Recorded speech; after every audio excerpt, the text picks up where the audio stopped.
ազդեցություն ունենալ որևէ պետական մարմնի վրա չի կարող։ Եթե դուք գլխավոր դատախազը ես ձեզ ասում եմ, որ այս ինչ մարդուն այս մի դատ եք, որովհետև այսքան փոք դամ, դուք չեք ասել, բայց դա ձեր ինչ պարտականությունն է կամ ձեր ինչ միջնորդություն, կամ դուք ով եք, որ նման բան ասեք, չէ՞։ Նույնը ասել է պետական ցանկացած մարմին։ Այս իմաստով ես ասում եմ կոռուպցիա պետք չի դիտարկել, որովհետև կոռուպցիան կողմեր ունի։ Ավարտեք, կողմեր չկան։ Ժամանակը լրացել է, համեցեք։ Միջնորդագիրը 20 օր առաջ ներկայացվել է ազգային ժողով եւ ներկայացվել է դիտավորյալ վաղ, որպեսզի հասցնի ազգային ժողովը բարձրագույն օրենսդիր մարմինը ծանոթանալ բոլոր մանրամասներին։ 438 հոդվածը ես ընթերցեցի, ենթադրյալ ազդեցության մասին ընթերցեցի, թույլ տվեք չկրկնեմ այն ինչ որ արդեն ասել եմ։ Քրեական օրենսգրքի մեկնաբանության այլընտրանքային տարբերակ ես չեմ տեսնում։ Դուք կարող եք որպես падգամավոր ձեր մեկնաբանությունն ունենալ, բայց 438 հոդվածի դիսպոզիցիան շատ հստակ է։ Ագնեսա Խամոյան։ Շնորհակալ եմ։ Տիկին դատախազ, նախ ցանկանում եմ արձանագրենք, որ այս դալիճում ներկա գտնվող յուրաքանչյուր անձնավորություն գիտի, թե հիմա ինչա կատարվում այս դալիճում։ Ընդդիմությունը դրա մասին բարձրաձայնում է, իշխանական падգամավորները բնականաբար լռում են։ Հովիկ Աղազարյանը հրաժարվել է կատարել Նիկոլ Փաշինյանի խնդրանքը, այսպես կոչված մանդատը վայր դնելու մասով, եւ դուք եկել եք նրա ետևից ազգային ժողով։ Բայց երկու դրվագի վրա ուզում եմ այդուհանդերձ մենք կանգ առնենք։ Ինչ են ասում մեր գործընկերները։ Հովիկ Աղազարյանի հեռախոսը ինչ-ինչ քրեական գործի շրջանակներում հայտնվել է պատկան մարմինների մոտ։ Հետո այդ հեռախոսի անձնական նամակագրությունները հայտնվել է իշխող ՔՊ վարչության, եթե չեմ սխալվում, 15 հոգանոց կազմի նիստին։ Տպած տարբերակով մարդիկ ծանոթացել են անձի անձնական նամակագրությանը։ Շատ պարզ հարց են ձեզ տալիս, սա նորմալ է, թե նորմալ չի։ Տիկին դատախազ, դեկտեմբերի 4-ի հարցու պատասխանի ժամանակ ի պատասխան իմ հարցի Նիկոլ Փաշինյանը հայտարարեց, որ հեռախոսի ուսումնասիրության ժամանակ պատկան մարմինները հանդիպել են տեղեկությունների, որոնք իրենց մեջ պարունակում են պետական անվտանգության սպառնալիքներ, այդ թվում հակահետախուզական սպառնալիքներ։ Դուք բոլորից լավ եք հասկանում այս բառերի նշանակությունը։ Հիմա ազգային ժողով, բայց եկել եք ոչխարների գործով Հովիկ Աղազարյանի հետևից։ Սա փաստորեն ձեզ համար հիմք չի հանդիսացել հաղորդում հանցագործության մասին, թե մենք հերթական անգամ կարող ենք արձանագրել, որ ինչպես այս դրվագով, ինչպես բազմաթիվ այլ դրվագներով Նիկոլ Փաշինյանը հերթական անգամ ստել է եւ զրպարտել է։ Շնորհակալ եմ։ Տիկին Խամոյան, ես քաղաքական հայտարարություններ չեմ անում։ Ես ներկայացրել եմ միջնորդագիր, երրորդ անգամ ստիպված եմ կրկնել, որ միջնորդագրի հետ կապ չունեցող եւ միջնորդագրի շրջանակներում չներկայացված ապացույցին վերաբերյալ որևէ դիրքորոշում չեմ հայտնելու։ Արձագանք։ Տիկին դատախազ, դուք քաղաքական հայտարարություններ չեք անում, ներողություն եմ խնդրում, բայց դուք քաղաքական պատվեր եք անում, որովհետև նույն հարցի պատասխանի ժամանակ Նիկոլ Փաշինյանը էլի բառացի մեջ բերում եմ, հայտարարել եմ։ Ժողովրդավարության բաստիոնը պետք է գտնի լծակներ, քաղաքական, բարոյական եւ այլ լծակներ, նման կարմիր գծեր հատած падգամավորին ժողովրդի կողմից տրված մանդատից զրկելու համար։ Դուք հիմա կատարում եք քաղաքական պատվեր։ Տիկին Վարդապետյան, շնորհակալ եմ։ Քաղաքական հայտարարության չեմ բարձրաձայնում, արձագանքում, դուք քաղաքական մանդատ ունեք։ Ես ոչ։ Ես ձեզ երկու հարց տվեցի, որոնք վերաբերելի չեն միջնորդագրին, Տիկին Խամոյան։ Գլխավոր դատախազը ներկայացնում է միջնորդագիր եւ նորմալի ու աննորմալի վերաբերյալ դատողություններ չի անում։ Ռուստամ Բաքոյան։ Կլինի տեղից չմիջամտեք եւ չխոսեք եւ հանգիստ թողեք, որ նիստը շարունակվի։ Հարց ունեք, գրավոր դիմեք գլխավոր դատախազին։ Կոնկրետ հարց ա եկել ներկայացնում, հարցում անընդհատ քաղաքական հայտարարություններ եք դրսում։ Պարոն Դանիելյան, կոնկրետ ձեզ չէի նայում, բայց հիմա ձեզ եմ նայում։ Ռուստամ Բաքոյան։ Հանել եք հարցը, շնորհակալություն Տիկին գլխավոր դատախազ, հարցերը ավարտվեցին, կարող եք զբաղեցնել ձեր տեղը, հարգելի գործընկերներ, այժմ ձայնը տրվում է ազգային ժողովի պատգամավոր Հովիկ Աղազարյանին, մինչև 20 րոպե պարոն Աղազարյան, համեցեք։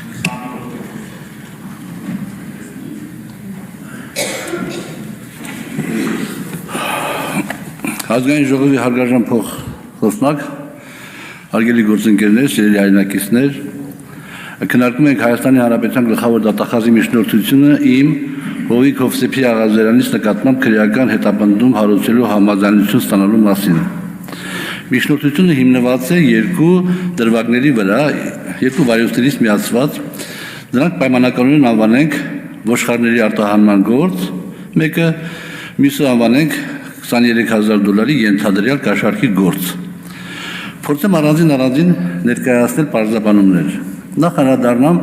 ոչխարների արտահանման գործին։ 2023 թվականի օգոստոսի 8-ին ես Սևան քաղաքը Սևանա լճի կողքին է։ Սևանա լճում եղել եմ հանգստանալուց։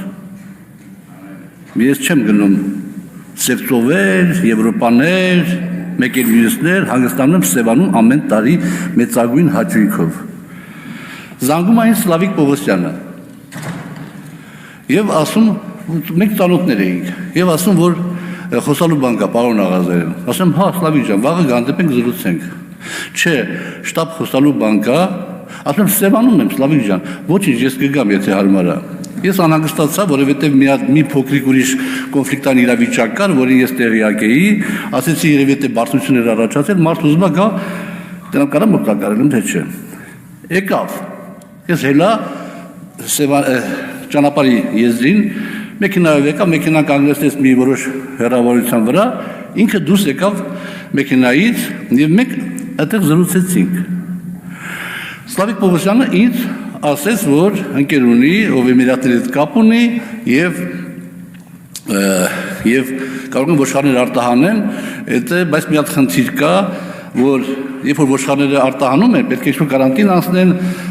տեղափոխվում են եւ քաշ են գցում, հնարավոր է արդյոք խնդրել համապատասխան մարմիններին, որպեսզի այդ կարանտինի այդ գործընթացները, անաստաբուժական գործընթացները անցկացնեն, ոչ թե ոչխարների տեղակայման վայրում անցկացնեն, ոչ թե բերեն եւ ոչխարները քաշ գցեն։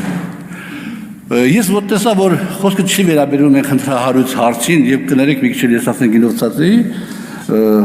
ասեցի, որ Սլավիկ ջան, չեմ կարող միանգամից պատասխանեմ, բայց կմտածեմ, կճշտեմ, կպատասխանեմ, վաղը կամ այսօր կպատասխանեմ։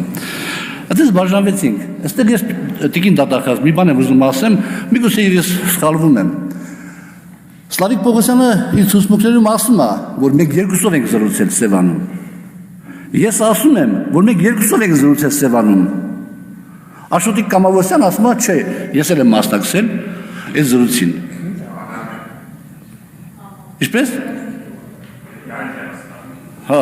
որ ինքն էլ է մասնակցել զրույցին։ Եվ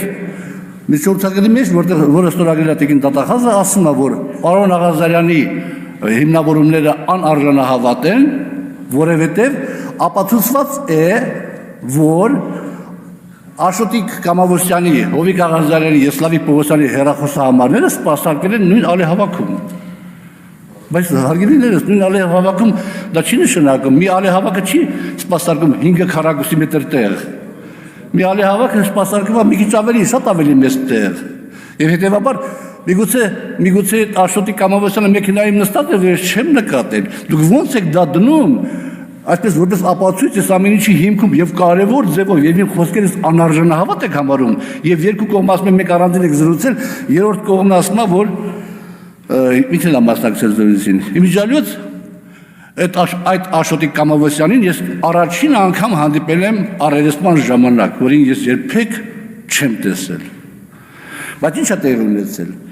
Ես հաջորդ օրը որոշակի ճշգրտումներից հետո զանգում եմ Սլավիկ Պողոսյանին, ասում եմ, որ Սլավիկ ջան, այդ խնդիրը մանա ես չեմ կարող օգտակար լինել, որովհետև խիստ կանոնակարգված է, ապարատուրաներ, բաներ եւ այլ, դա հնարավոր չի, ներող կլինես։ Չէ, գամմա ճշտենք էլի ամեն ինչը բան, այս կոմենկում, ասեմ, դե ինչ ճշտելու բան կա, հիմա ես պատասխանեցի, չի ասում ուրիշ խոսալու բան կա։ Պայմանավորվեցինք հաջորդ օրը որ գա։ Հաջորդ օրը ինք եկավ Աշոտի հետ, ոմն Աշոտի հետ, որը կապ չունի, այս նույն Աշոտը չի։ Որ այդ Աշոտը եկավ նորի ուրիշ մարդ էր այդ մարդը, ես այդ մի Աշոտին եմ տեսել այդ ամբողջ ընթացքում։ Իսկ մյուսը Աշոտի կանվանենք, որին տեսել եմ բանի ժամանակ, առերեսման ժամանակ։ Այդտեղ էլի այդ խոսակցությունը բացեց, ես ասացի, որ ես չեմ կարող օգտակար լինել, որովհետև որևէ մեկն չի կարող օգտակար լինել, որովհետև դա անհնար է, ամենից այսպես կոչված կանոնակարգված է։ Ու ուզում էի եւ փորձել լքում էի տեղը հանդիպան վայրը, դες ձեռնից իրանք մի երկու բան խոսացին իրանց համար, ես գնացի։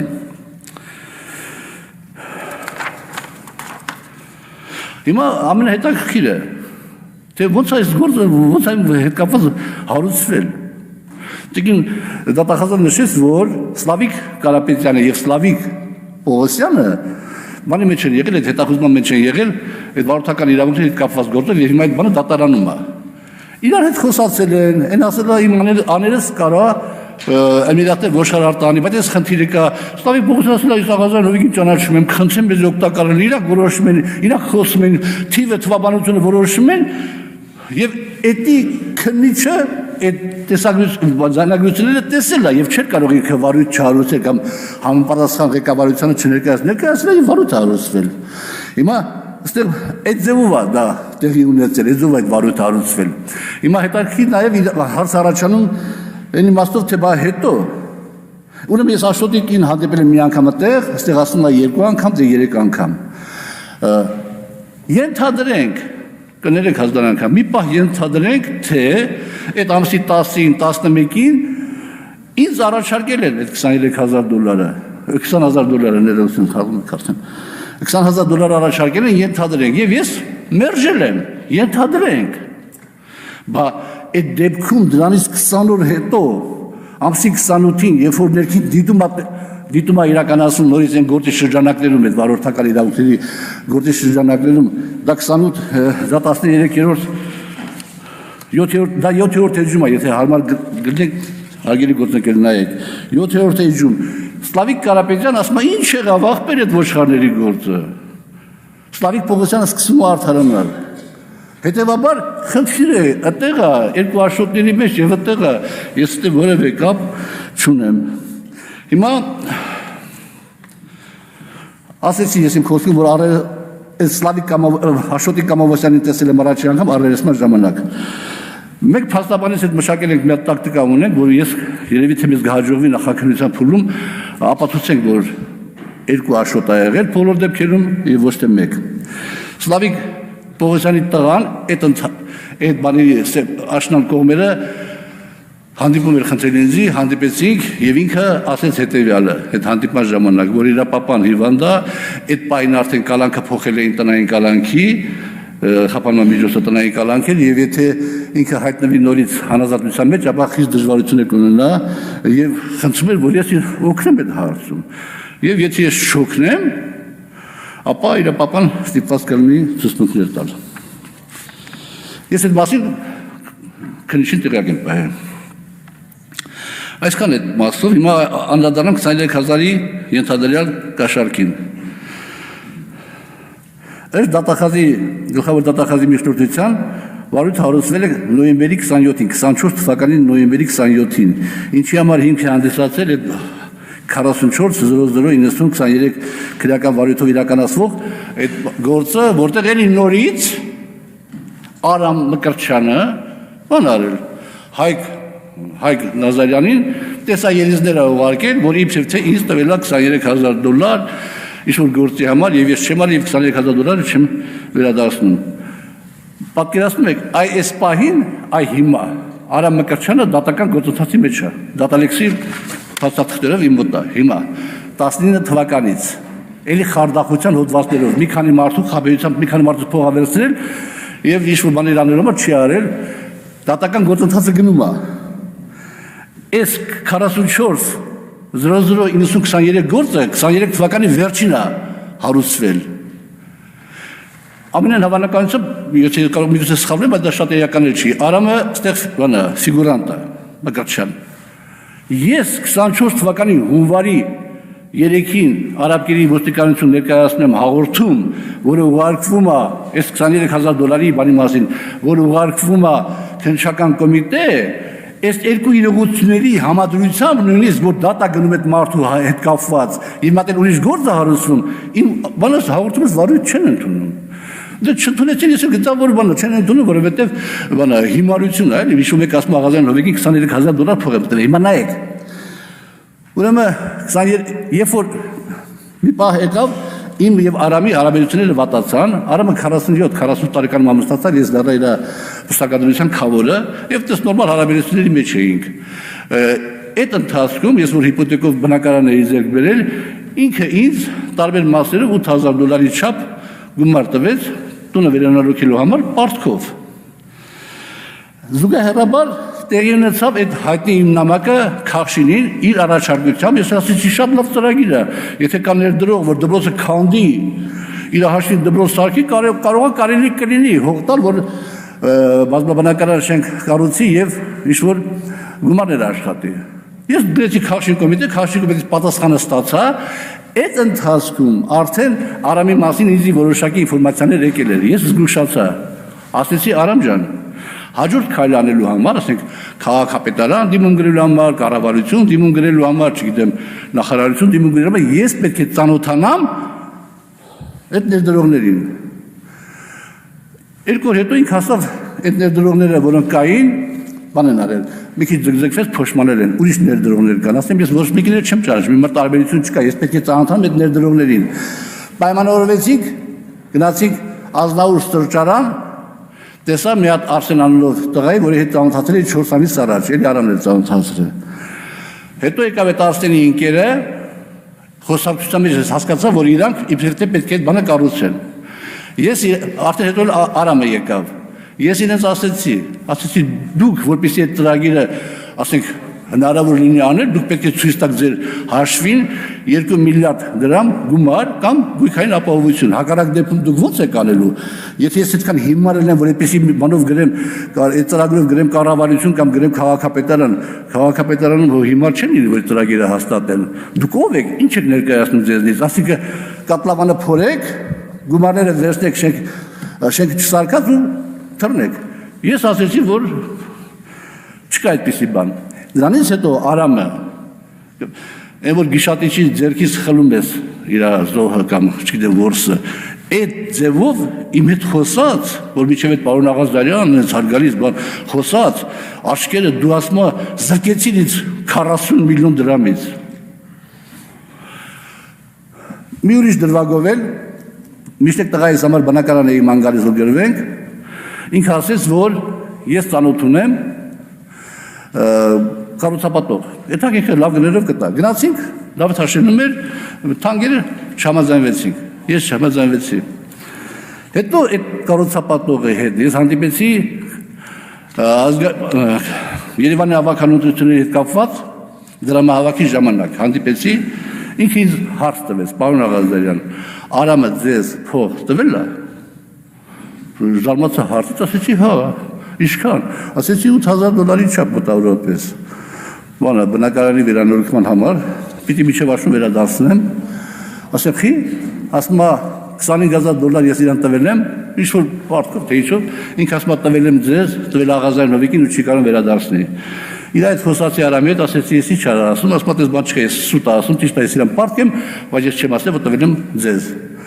Վերջը, այս կոմենքում, հիմա ոնց ես այդ մարդու փողը վերադարձնելու, ասավ մի երկու ամսում կվերադարձնեմ։ Ասեցի ես կխնդրեմ, որ ինքը երկու ամիս սպասի, բայց եթե դու չվերադարձրեցիր, ես այն $8,000 որ քեզ պարտք եմ, տալու եմ իրան։ Պայմանավորվեցի տվյալ մարդու հետ, եւ այդպես էլ եկավ, ինքը չվերադարձրեց եւ փաստաթղթավորված ես այդ $8,000 վերադարձրել եմ, տվել եմ այդ մարդուն, մեր մոտ գրանցված է։ Հիմա շատ մանրամասն չի լինում ներկայացնել այդ ամեն ինչը, բայց բոլոր դեպքերում, երբ որ մի տարի 23 թվականի վերջին Գոհար անունով մեկը շրջանառության մեջ դրեց, որ $23,000 ինձ գումար ա տվել, ինքը զանգել էր մեր քաղաքացիական պայմանագրի անդամներից մեկին Հայկ Նազարյանին, Հայկ Նազարյանը զանգել էր ՊՎԾ-ի աշխատակիցներից մեկին Արման Սմբատյանին, Արմաստամյանը զանգեց ինձ, ասեց պարոն Աղազարյան, այսպեսի հարց կա, ինչի մասն է խոսքը, ես ասեցի 2 ժամ ընթացքում խնդրում եմ կազմակերպել հանդիպում Գոհարի եւ Հայկի հետ։ Եթե չկազմակերպես հանդիպում, ես գնում եմ ԱԱՑ, չկազմակերպես հանդիպում, ես գնացի ԱԱՑ, ԱԱՑ հաղորդում, ԱԱՑ-ի հետ խոսացի, ԱԱՑ-ն որոշակի ուսումնասիրություններից հետո ասեց, որ ես դիմեմ ոստիկանություն, դիմեցի, արդեն ասեցի, որ վարույթ չընդունվեց։ Այդ ձևով այդ ամեն ինչ եղել, հիմա այդ գործի նյութերը վերցված է եւ դրված է այս ամեն ինչի հիմքում։ Հիմա այստեղ հարցեր են առաջանում, թե ինչու։ Նախ ես հարգելի գործընկերներ, ես հիմա այս գործի շրջանակներում Եմ աշխանով արժանահավատ կլինիմ ասածը, աշխանով արժանահավատ չլինիմ ասածը, բայց ես այն համոզման եմ գալիս, որ մենք որ պայքարում ենք քրեական ենթամշակույթի դեմ եւ այդքան լուրջ օրենքներ ենք ընդունում եւ անընդհատ պայքարում է դատախազությունը համապատասխան իրավական մարմինները մենակ այս իմ գործի շրջանակներում մենք հսկայական վնաս ենք հասցրել քրեական ենթամշակույթի դեմ պայքարում, որովհետեւ մարդիկ դիմում են, ասում են Արամ Մկրտչյանը մեզ խաբերության փող է վերցրել, մի քանի մարդ է, մի հոգի չէ։ Արամ Մկրտչյանը մի տարի առաջ փետրվարի 15-ին հանգիստ լքում է Հայաստանի Հանրապետությունը, հաջորդ անգամ այդ մարդիկ, այդ մարդկաստանոթները, բարեկամները, ընկերները չեն դիմի արդարադատության մարմիններին չեն դիմի իրավապահ մարմիններին, գտնում են իրենց թաղի հեղինակություններին եւ իրենց հարցերը կփորձեն այդ ձևով լուծել։ Հիմա մի հետաքրքիր հանգամանք էլ ասեմ եւ անցնեմ մի քիչ քաղաքական ժամանակը սուղա իմ քաղաքացիական պայմանագիր գործընկերներից 2 հոգի իմ համար դժվար պահի ես իրացից գումար եմ խնդրել եւ իրանք ինձ օգնել են ոչ 100,000 դրամ շնորհակալ եմ ամեն լուման ծախսեն իրանք ընտանիքի բարօրության վրա հիմա վաղը չեմ ուզում իրանք կանեն ասել դի կաշառք եք տվել հովիկին աղազարյան չի դες բան քաղաքական ճնշում է արդյոք այս ամեն ինչը իմ նկատմամբ թե ոչ այո քաղաքական ճնշում է որովհետեւ Պարզ հաստարակ գործը հարուցվել է նոյեմբերի 27-ին, այդ մի գործը, որը հաջորդել է հայտնի դեպքերին։ Ինչպես նաև այն հանգամանքը, որ իմ հաղորդման հիման վրա չի հարուցել վարույթ, հիմա այդ նույն գործը հետել է ջրի ելես։ Մի տարբերությամբ, որ այնտեղ Գոհարն ասում է, որ ինքն է տվել, հիմա Գոհարն ասում է իր ընկերու եղբայրն է տվել։ Եվ նաև ճշմարտ միջոցը գործից մաս անջատելը, որովհետև այդ դեպքում ես ոսոթե կորցնում եմ ինձ իմ պաշտպանվելու հնարավորությունը։ Ես միգուցե իրավաբան չեմ, միգուցե սխալվում եմ, բայց այդուհանդերձ։ Հիմա ինչու այս ամեն ինչը եղավ։ Իմ ընկերների քաղաքացիների լրագրողների շրջանակներում 2 հարց է շրջանառվում։ Առաջինը, պարոն Աղազարյան, ինչու առաջ չէիք քննադատում Նիկոլ Փաշինյանին, իսկ հայտնի դեպքերից հետո սկսեցիք քննադատել։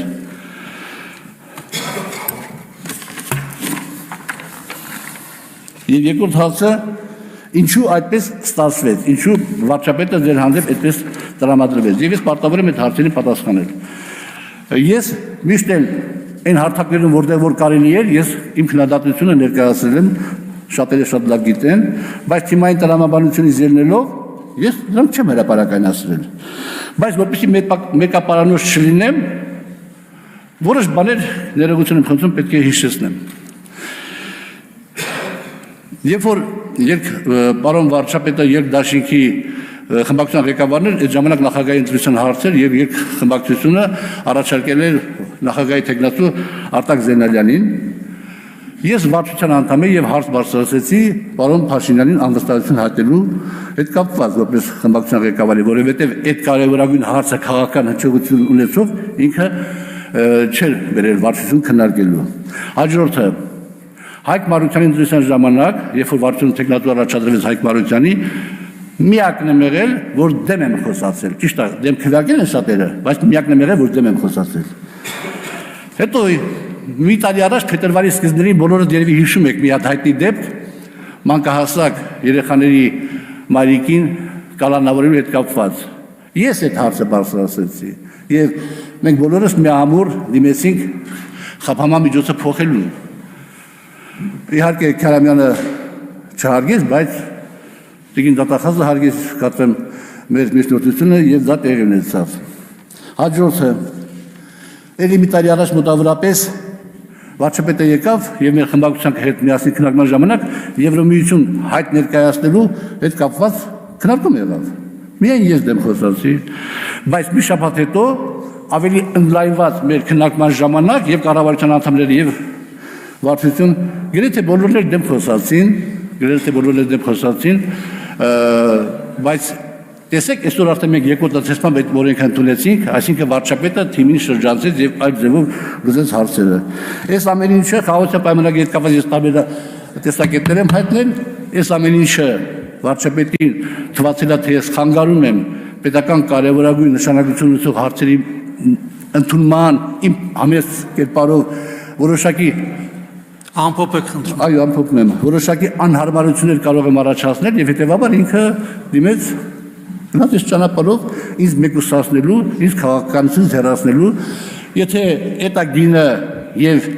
եւ խաղաղության պայմանագիրը եւ խաղաղության պայմանագիր կապված հետագա ամեն ինչը կլինի մեր պետության համար օգտակար, ապա ոչինչ, պես գինը վճարեմ, շնորհակալություն։ Հարցերի համար հերթագրում։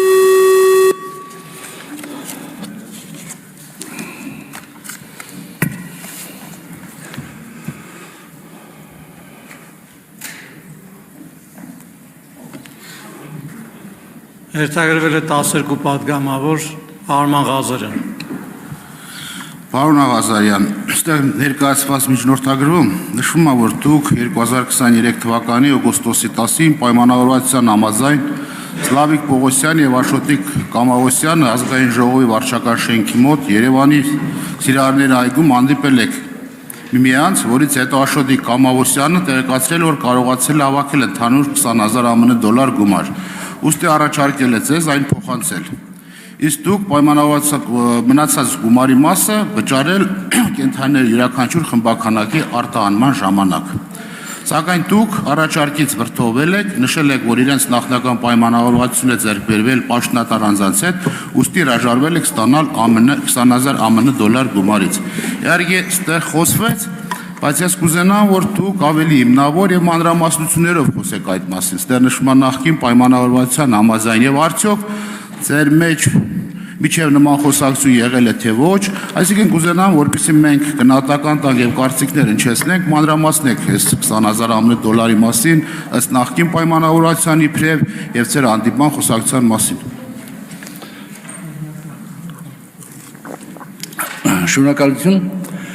Սլավիկ Պողոսյանի հետ հանդիպան ժամանակ եւ այդ Աշոտի հետ հանդիպան ժամանակ, որի հետ հանդիպել եմ մի անգամ, որը Աշոտիկ Կամավոսյանը չի, այսինքն Սլավիկ Կարապետյանի աները չէ, լրիվ ուրիշ մարդ էր, երբեք չի եղել ինձ գումար առաջարկելու խոսակցություն, երբեք չի եղել ինձ գումար առաջարկելու խոսակցություն եւ հետեւաբար, քանի որ չի եղել ինձ գումար առաջարկելու խոսակցություն, ես չէի կարող նաեւ կամ համաձայնություն տալ կամ հրաժարվել։ Ավելին Արերեսման ժամանակ արդեն Սլավիկ Պողոսյան, Սլավիկ ներողություն, Աշոտիկ Կամավոսյանին ես հարց տվեցի։ Ասեցի Աշոտ ջան, ենթադրենք դե դու այդ Աշոտն ես։ Դու ինձ 20,000 $, գումար առաջարկել ես։ Արերեսման ժամանակ ինքը ասաց, որ ոչ։ Ինքը այդ գումարը տվել է Սլավիկին։ Այսինքն ես կապ չեմ ունեցել։ Երբ որ նայում ենք այն հանգամանքին, թե ինչու Աշոտիկ Կամավոսյանը ասում է, որ Սևանում 3-ով ենք հանդիպել։ Այն դեպքում, երբ որ Սլավիկ Պողոսյանը եւ ես ասում ենք, որ 2-ով ենք հանդիպել, եւ այստեղ այդ ալեհավաքի պատմությունն է, որ քանի որ նույն ալեհավաքի տակ ենք, ապա իմ ասածը անարժանահավատ է։ Ես նորից եմ կրկնում, նույն ալեհավաքի տակ կարող է 50 մարդ լինի տարբեր հեռավորություններով։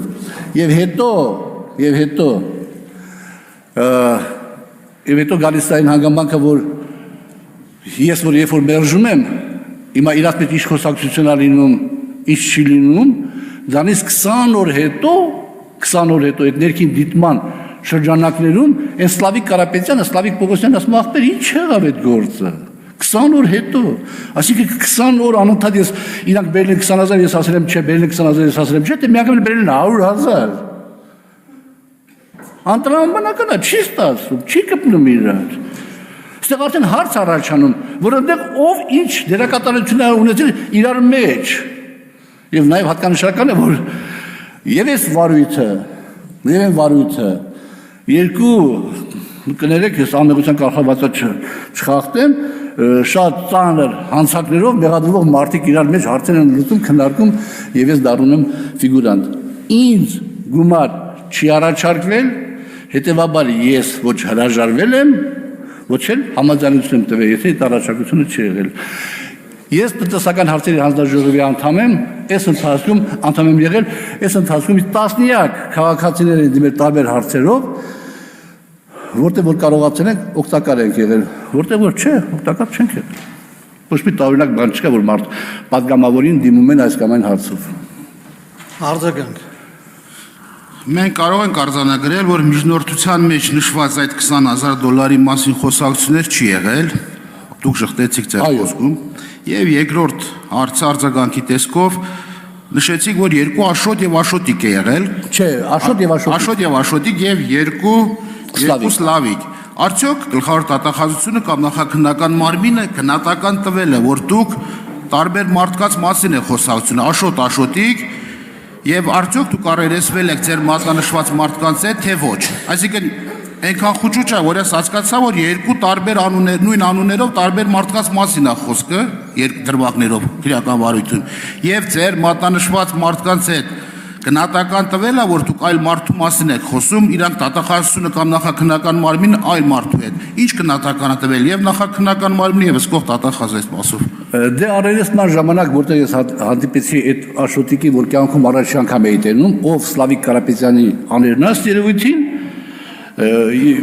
ինքը ես իրան հարց տվեցի, ասեցի, ենթադրեք դուք աշոտն եք, այն որ ես հանդիպել եմ, ենթադրենք մի պահ։ Դուք $20,000 առաջարկել եք, ինքը ժխտեց, ասավ չէ, ես տվել եմ Սլավիկին։ Հիմա գնահատական, որևէ գնահատական ես չգիտեմ, տրվել է քննիչը, հետո տրվել է, թե չի տրվել, որտեղ դրանից հետո արդեն բան չի տեղի ունեցել,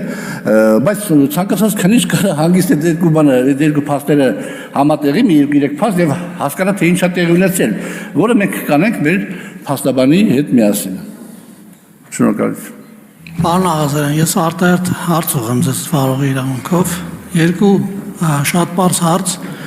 դուք ասացիք, որ երկդաշինքի ղեկավարի պաշտոնից հրաժարական եք պահանջել պարոն վարչապետի այն ժամանակ, նաև ասացիք, որ Մարությանի դեմ միակ խոսացողն եք եղել վարչության նիստում եւ ասացիք դրանք կարող ես ճիշտ հասկացա, ուզում եք ասեք, որ դրանք պատճառ կարող են հանդիսանալ, որ դուք քաղաքական հետապնդման եք ենթարկվում Հիմա ուզում եմ հասկանալ, բա դրանից հետո 3 անգամ դուք պատգամավորական ցուցակում եք հայտնվել, ոնց է եղել, որ դրանց պատճառով դուք ոնց որ մեկուսացման չեք ենթարկվել այն ժամանակ, 3 անգամ դուք ընտրվել եք ազգային ժողովի պատգամավոր այդ ձեր ասած դրվագներից հետո։ Եվ երկրորդ հարցը, ուզում եմ դուք այս հարցին պատասխանեք, շատ դրվագներից խոսեցիք, մանրամասնեցիք այս գործի հետ կապված,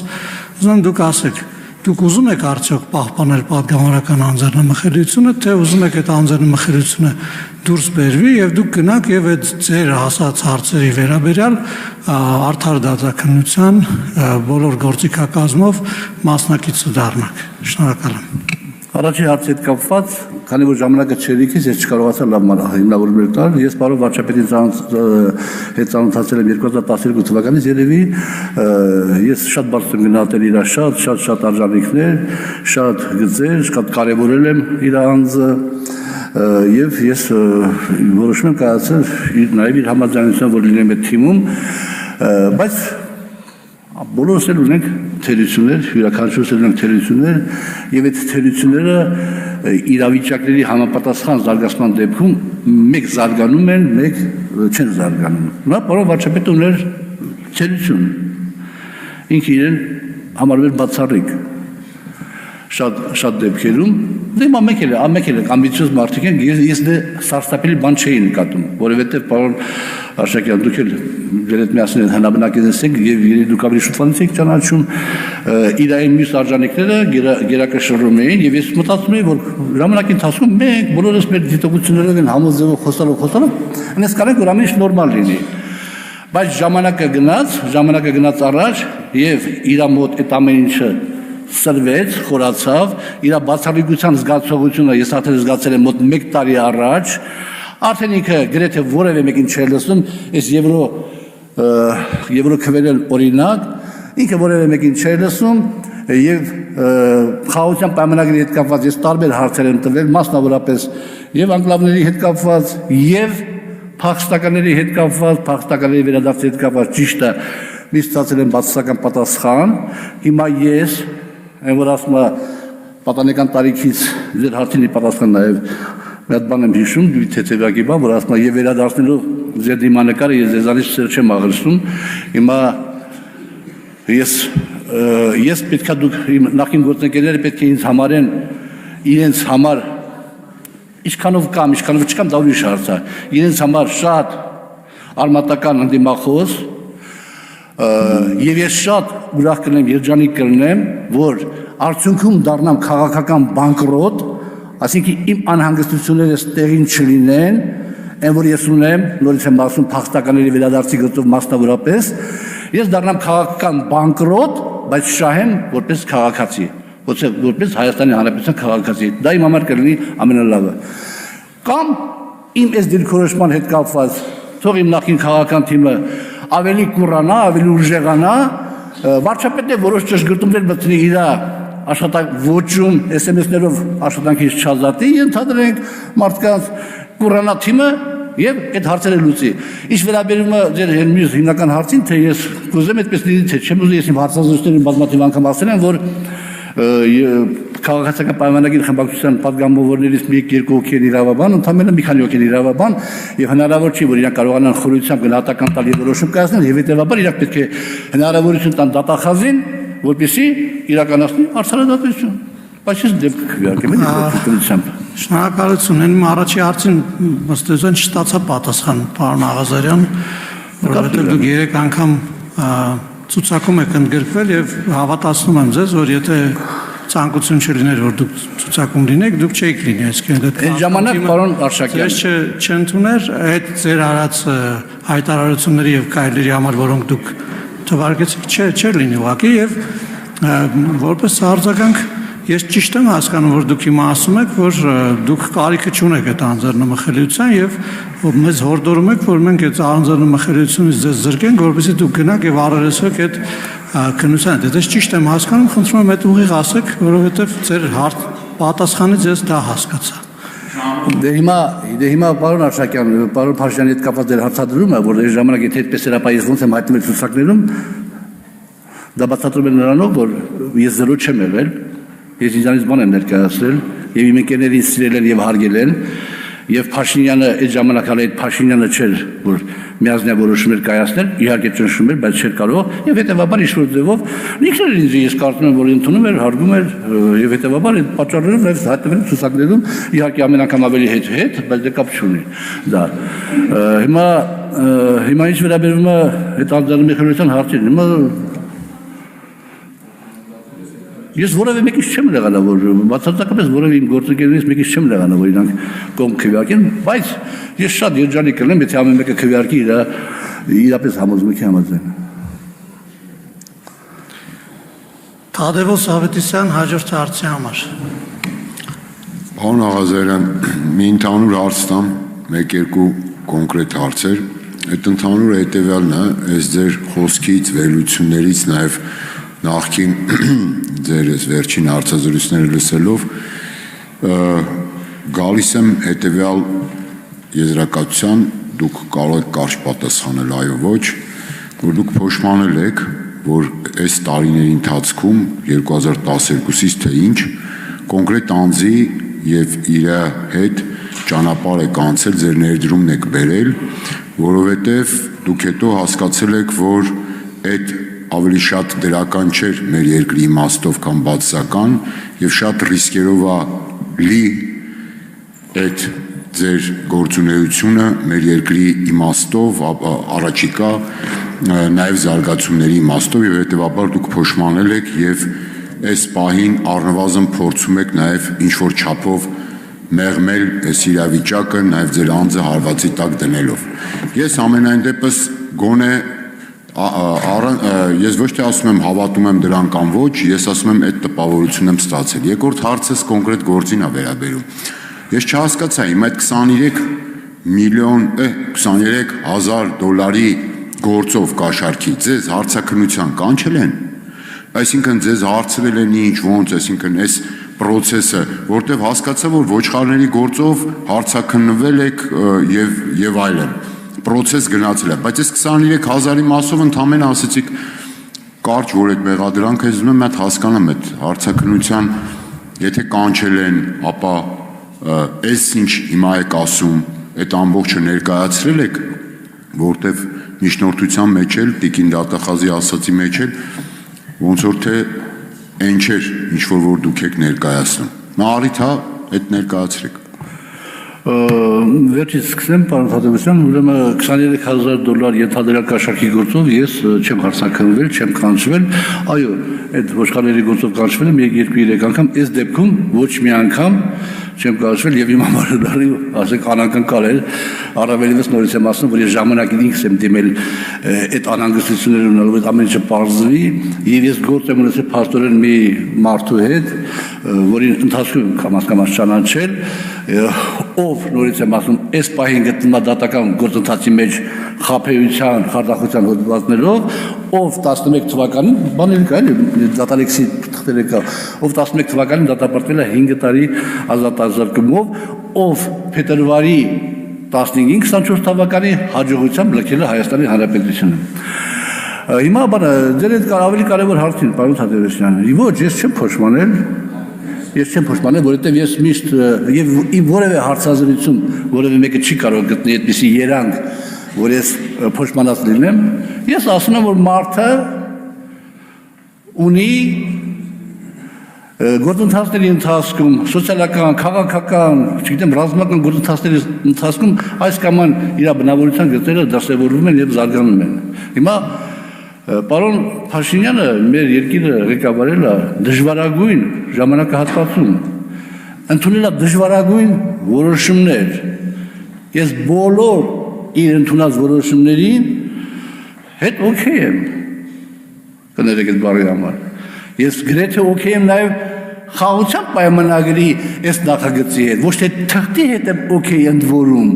այլ ես օքեյ եմ այն բանի հետ, որ վարչապետին եւ արտաքին գործերի նախարարությանը եւ ընդհանրապես քաղաքացիական պայմանագրի թիմին իմ նաեւ համեստ մասնակցությամբ հաջողվեց, որ աշխարհին ապացուցենք, որ մենք խաղաղություն ենք ուզում եւ որևէ հիմար չի կարող մտածել, որ Հայաստանը կարող է պատերազմ հայտարարի ադրբեջանական թուրքական տանդեմին։ Այսի իմ համար շատ ավելի կարևոր է։ Բայց քանի որ վարչապետը երկիրը ղեկավարել է ծանրագույն ժամանակահատվածում, բայց քանի որ մեր քաղաքական թիմը նախնական տարալուծվել է իր բաների մեջ մի քիչ ուրիշ է դարել, վարչապետը իմ կարծիքով կորցրել է վստահությունը շատ-շատերի նկատմամբ եւ հետեւաբար եթե ինքը վերարտադրվի նորից որպես վարչապետ, ապա ինքը կդառնա ավտորիտար ղեկավար դառնալու դեպքում այս օրվա պայմաններում դա շատ վտանգավոր կլինի մեր պետականության համար։ Ես իմ համեստ ներդրումը պետք է բերեմ, անեմ ամեն ինչ, որ ինչքան որ կարամ, որ չվերարտադրվի պարոն Փաշինյանը։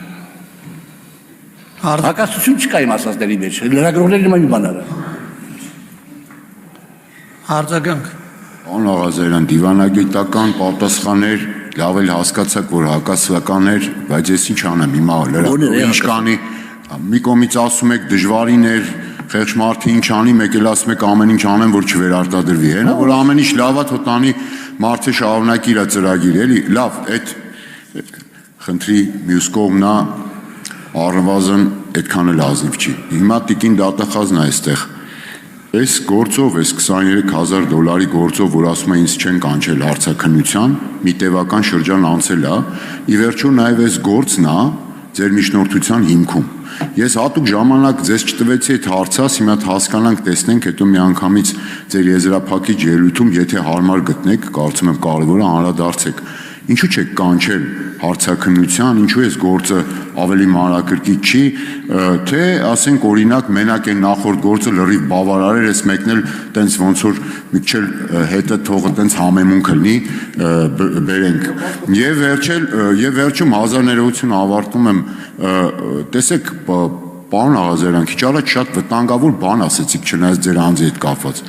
Ասում եք իրավաբան չկա, գործը պետք է գնա քննության, գործը շինծ ու գործած տեյության, ես եք ասում, առնվազն գոնե շատերը այդպես են հասկանում, բայց ասում եք, թե թող ինձ ձրկեն անձեռնամխելությունից, այս ինչ եղավ, այս եղավ ժողովրդավարություն, այսինքն դատախազը վերցնի պայմանական ինչ-որ մի թուղթ գա ազգային ժողովում իրավաբան չկա, ուրեմն ամեն մեկին այդպես վերցնեն տանեն, բա էլ ու մնաց անձեռնամխելություն կարևորությունը, բան ժողովրդավարությունը, մեկելը, մյուսը Պարոն Հատեբոսյան, ես շատեցի ազգային ժողովի իրավաբաններ Հավատիսյան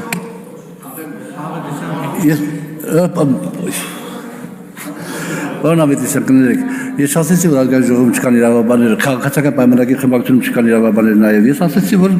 մի քանի հոգի են, քիչ են, իսկ մյուսները իրավաբաններ չեն, եւ շատ դժվար կա, ես ինքս 20 անգամ կարդացել եմ այս բացատրուկը, չեմ հասկանում, որից հետո որ բանը հստակ բաներ ասեմ, հետեւաբար Ես համարում եմ, որ տրամաբանական կլինի, եթե իմ պարզաբանումները այդքան էլ չէին կամ դատախազին տված հարցերի պատասխանները այդքան էլ բան չէին, որ յուրաքանչյուրը կարակոմնորոշվի իր քվեարկության բանում, բնականաբար ես ասում եմ, որ քաղաքացիական պայմանագրի խմբակցության անդամներից ես որևէ մեկից չեմ լեղանա, եթե ինքը քվեարկի միջնորդությունը հարգելու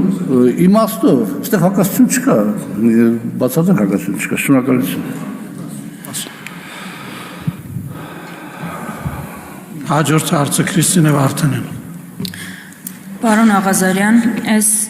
աշոտների, սլավիկների, աշոտիկների, արամների մեջ կորուման կարևոր դրվագներ։ Դուք բազմաթիվ հարցազրույցներում հայտարարել եք հրապարակային, որ մանդատը վայր դնելու համար ձեր վրա գործադրվել են ճնշումներ։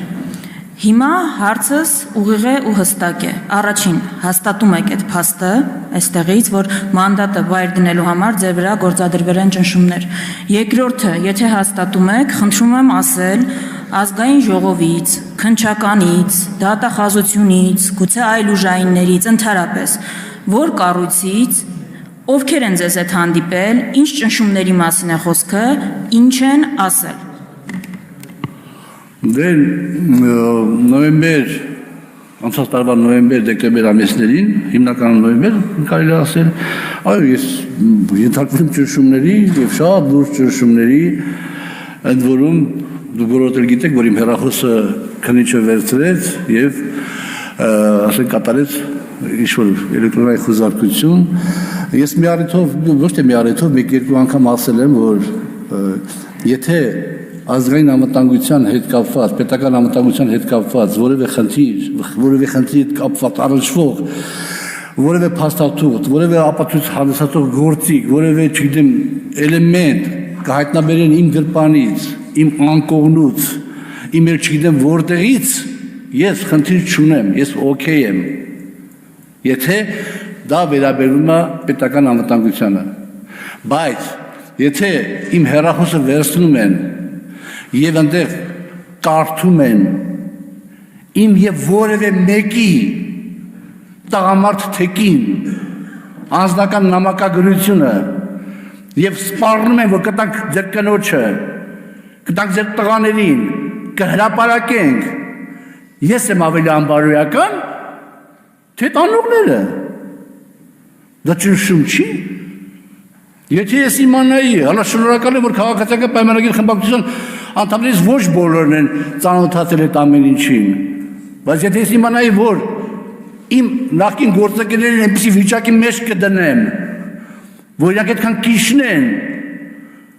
որ կկարդան իմ անձնական նամակագրությունը, մի հատ էլ ինձ անբարոյական կասեն, ես առանց վարչապետի խնդրանքից մանդատից կհրաժարվեի, որ այդպիսի վիճակ չլներ իմ նախկին գործընկերների համար։ Բա Քյարեմյանը ելույթ ունենում ասում է երկու հոգի զանգել են, ասում են, որ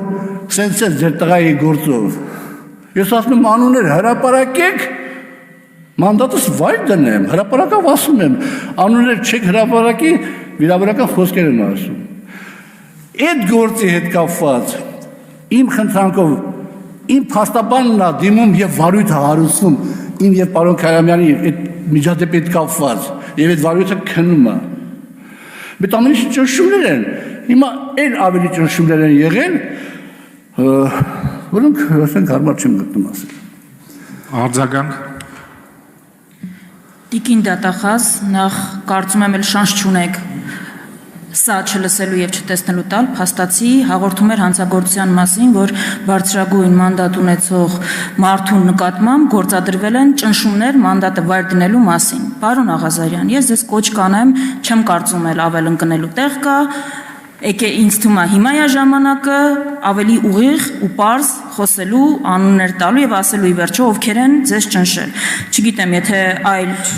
սպասումներ ունեք, դրանք չեն արդարանալու իզուր մի սպասեք։ Եվ քիչ առաջ լրագրողների հետ զրույցում դուք ասել եք, որ հիմա ինչ որ կատարվում է, դրա պատճառը Նիկոլ Փաշինյանին մերժելն էր։ Մենք գիտենք մի դրվագ, որ մերժել եք մանդատը վայր դնել։ Հարցս հետեւյալն է. այլ որևէ հարցով Նիկոլ Փաշինյանին մերժել եք, այսինքն ինչ եք մերժել։ Մերժել եք արդյոք թե ոչ, եթե մերժել եք, ինչ եք մերժել, որ հայտնվել եք այս վիճակում։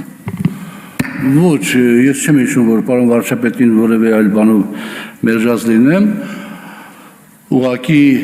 իմը տպավորություն ստեղծել եւ ես իր հետ այդ զրույցում ասել եմ, առանձին զրույցում ասել եմ այդ մասին, իմը տպավորություն ստեղծել, որ վերջի ժամանակներս իր վերաբերմունքը իմ հանդեպ փոխված է եւ ես այդ փոփոխությունը պայմանավորվել եմ նրանով, որ կներեք իհարկե հազար անգամ, որ ես ասենք միշտ հայտնի եմ եղել սխալ թե ճիշտ կապ չունի դա, բայց ինքնուրույն տեսակետ արտահայտելու կամքով եւ ես դա միշտ արել եմ իմ հասկանալով նորից հանուն թիմի,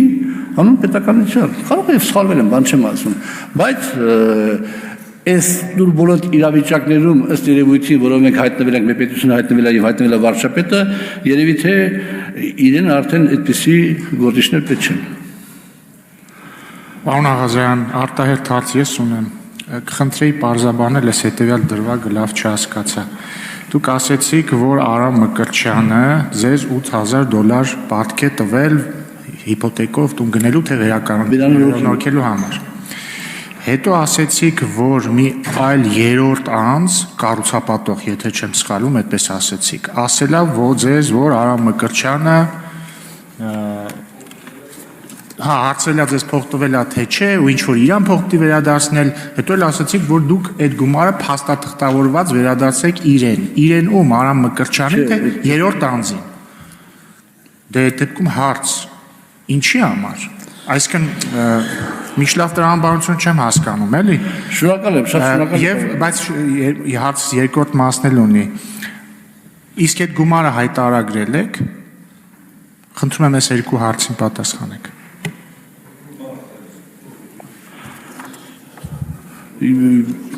Ուրեմն Արամ Մկրտչյանը ստորագրության փաստաթուղթ կա, որի մոտ է, որ ինքը այդ երրորդ անձին գումար է պարտք, մոտ $25,000 չափ։ Եվ երբ որ իրանց մեջ այդ կոնֆլիկտը եղավ եւ ինքը իբր թե ասել որ $25,000 տվել է ինձ, ես բանավոր պայմանավորվեցի Արամի հետ, որ եթե ինքը չվերադարձնի այդ մարդու գումարը, ես խնդրեմ ինքը մի քիչ սպասի, էլի, եթե չվերադարձնի այդ մարդու գումարը, ապա այդ $8,000, որ ես քեզ պարտք եմ Արամ ջան, որ դու արդեն ուզում ես, որովհետև արդեն դու հասկացա, որ ես հասկացա, թե դու ով ես, կտամ այդ մարդուն։ Բանավոր պայմանավորվածությունը ձեռք բերված է եւ ես այդ փաստաթղթավորված տվել եմ այդ երրորդ մարդուն։ Ինչ վերաբերում է այդ հայտարարագրմանը, գիտեք, ես կարծում եմ օրենքի մեջ թույլատրվում է, եթե չեմ սխալվում, որ եթե դա պրոցես է լինում, ասենք վերցնում ես 2 ամսով, 3 ամսով վերադարձնում ես բանման,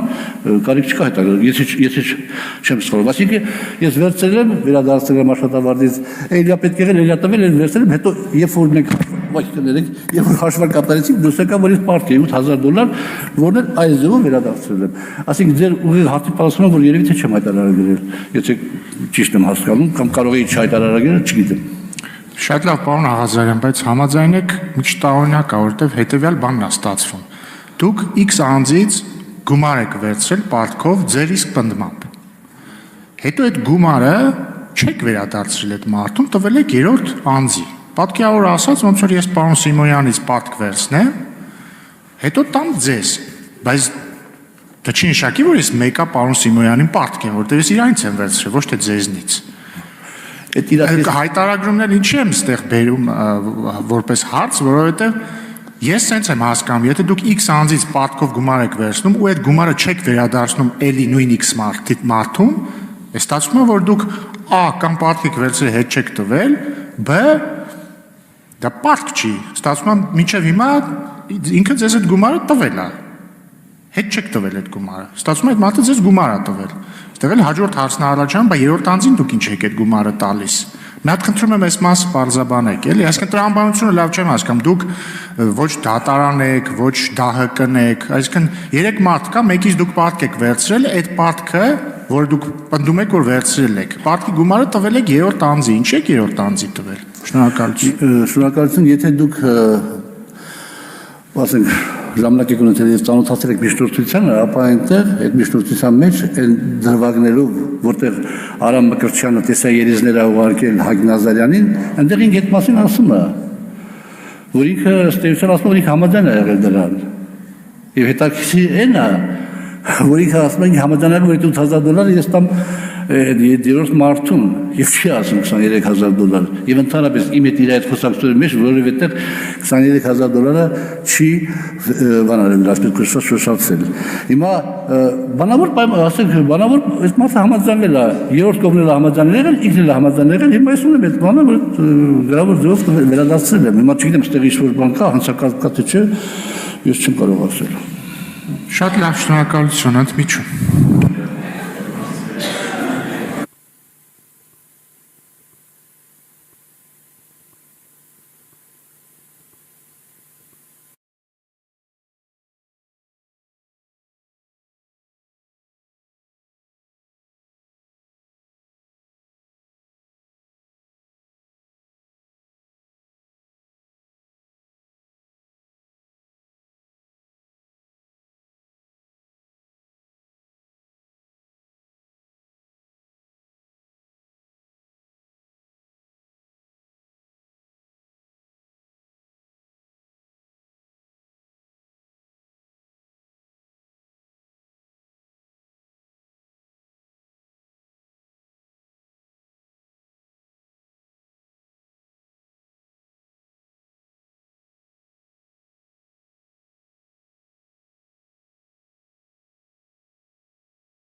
10-ին, 11-ին ինձ առաջարկել են այդ $23,000, $20,000 ներողություն խաղում եք արդեն, $20,000 առաջարկել են ենթադրենք, եւ ես մերժել եմ, ենթադրենք, բա այդ դեպքում դրանից 20 օր հետո, ամսի 28-ին, երբ որ ներքին դիտում է իրականացում նորից այն գործի շրջանակներում, այդ վարորդական իրավունքների գործի շրջանակներում, դա 13-րդ, 7-րդ էջում է, եթե հարմար գտնենք, հարգելի գործընկեր նայեք, 7-րդ էջում, Սլավիկ Կարապետյան ասում է, ինչ եղավ ախպեր այդ ոչխարների գործը, Սլավիկ Պողոսյանը սկսում է արդարանալ, հետևաբար խնդիրը այդտեղ է, երկու աշոտների մեջ եւ այդտեղ է, ես այդտեղ որևէ կապ չունեմ։ Հիմա ասեցի ես իմ խոսքում, որ Սլավիկ Աշոտիկ Կամովոսյանին տեսել եմ առաջին անգամ առերեսման ժամանակ։ Մենք փաստաբանից հետ մշակել ենք մի հատ տակտիկա ունենք, որ ես երևի թե մեզ կհաջողվի նախաքննության փուլում ապացուցենք, որ երկու աշոտ ա եղել բոլոր դեպքերում եւ ոչ թե մեկ։ Սլավիկ Պողոսյանի տղան այդ բանի աշնան կողմերը հանդիպում էր խնդրել ինձ, հանդիպեցինք եւ ինքը ասեց հետեւյալը, այդ հանդիպման ժամանակ, որ իր պապան հիվանդ է, այդ պայն արդեն կալանքը փոխել էին տնային կալանքի, խափանման միջոցը տնային կալանքել եւ եթե ինքը հայտնվի նորից հանրազատության մեջ, ապա խիստ դժվարություններ կունենա եւ խնդրում էր, որ ես օգնեմ այդ հարցում։ Եվ եթե ես չօգնեմ, ապա իր պապան ստիպված կլինի ցուցմունքներ տալ։ Ես այդ մասին քննիչին տեղյակ եմ պահել։ Այսքան այդ մասով հիմա անդրադառնանք 23,000-ի ենթադրյալ կաշառքին։ Այս դատախազի գլխավոր դատախազի միջնորդության վարույթը հարուցվել է նոյեմբերի 27-ին, 24 թվականի նոյեմբերի 27-ին, ինչի համար հիմք է հանդիսացել այդ 44-00-90-23 քրեական վարույթով իրականացվող այդ գործը, որտեղ էլի նորից Արամ Մկրտչյանը բան արել, Հայկ Նազարյանին տեսաերիզներ ա ուղարկել, որ իբրև թե ինձ տվել է $23,000 ինչ-որ գործի համար եւ ես չեմ արել եւ $23,000 չեմ վերադարձնում։ Պատկերացնում եք, այս պահին, հիմա Արամ Մկրտչյանը դատական գործընթացի մեջ է, դատալեքսի փաստաթղթերով իմ մոտ է, հիմա 19 թվականից էլի խարդախության հոդվածներով մի քանի մարդու խաբերությամբ մի քանի մարդու փող ավելացրել եւ ինչ-որ բաներ անելով չի արել, դատական գործընթացը գնում է։ Այս 44-00-90-23 գործը 23 թվականի վերջին է հարուցվել։ Ամենայն հավանականությամբ, եթե կարող միգուցե սխալվեմ, բայց դա շատ էական չի։ Արամը ստեղ ֆիգուրանտ է, Մկրտչյան։ Ես 24 թվականի հունվարի 3-ին արաբկերի ոստիկանություն ներկայացնում հաղորդում, որը ուղարկվում է այս $23,000 բանի մասին, որը ուղարկվում է քննչական կոմիտե,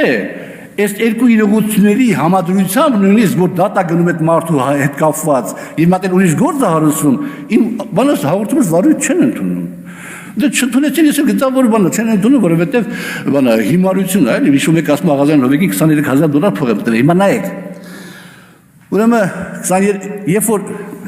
մի պահ եկավ իմ եւ Արամի հարաբերությունները վատացան, Արամը 47-48 տարեկանում ամուսնացավ, ես դառա իր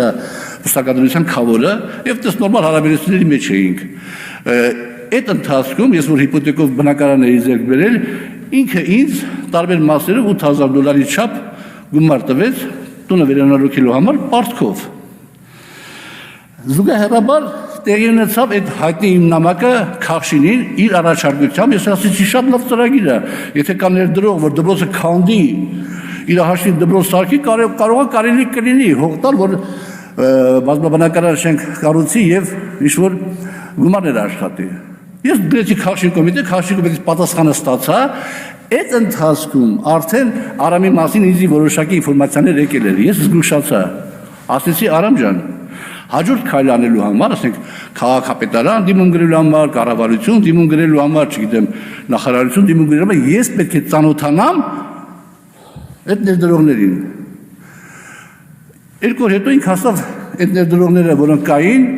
բան են արել, մի քիչ ձգձգվեց, փոշմանել են, ուրիշ ներդրողներ կան, ասեմ ես ոչ մեկին չեմ ճանաչում, հիմա տարբերություն չկա, ես պետք է ծանոթանամ այդ ներդրողներին։